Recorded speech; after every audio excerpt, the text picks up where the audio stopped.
Jama'a assalamu alaikum. Suna na Honorable Nuruddin Aranda Mahi, mai ba gwamnan jihar Sokoto shawara akan lamuran matasa. Babban makasudin gabatar da wannan shiri na in kunni yaji shine domin faɗakarwa ga matasanmu maza da mata da kuma al'ummar jihar Sokoto baki ɗaya akan illolin shaye-shaye da abin da yake haifarsuwa. Abin da muka tabbatar suwa ne a shaye-shaye yana cikin illoli waɗanda suke a cikin al'ummanmu, waɗanda suka shafi matasa maza da mata da ma matan aure da kuma tsofaffi. Wannan matsala wajibinmu ne mu tashi tsaye mu yaƙe ta domin illar da za ta kawo muna gaba.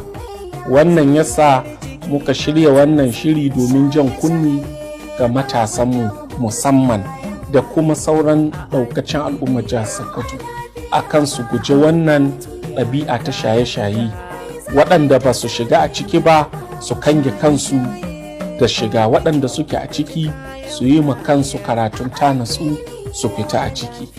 Muna da tabbacin cewa wannan abin zai yi amfani ga al'umma idan suka kalle shi da idon basira.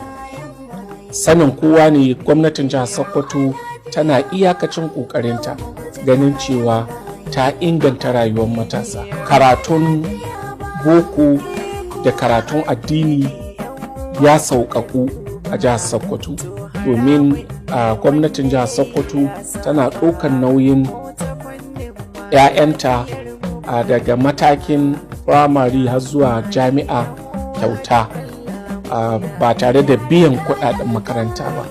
Haka kuma za ka ga cewa ana hituwa da shirarwa na musamman na koyar da sana'o'i ga waɗannan matasan domin su dogara da kansu. Aka haka nake kira ga 'yan uwana matasa da sauran jama'a maza da mata da mu guji wannan ɗabi'a ta shaye-shaye domin mu samu ingantaccen al'umma wadda za mu yi bugun gaba da ita a zuwa gaba. Na gode. In kunne ya ji shaye-shaye babu kyau, mu guji kayan maye a addini ko a lafiya ba amfani. In kunne ya ji gangar jiki mata tsira, shaye-shaye babu kyau, mu guji kayan maye a addini ko a lafiya ba amfani. Gyara kayanka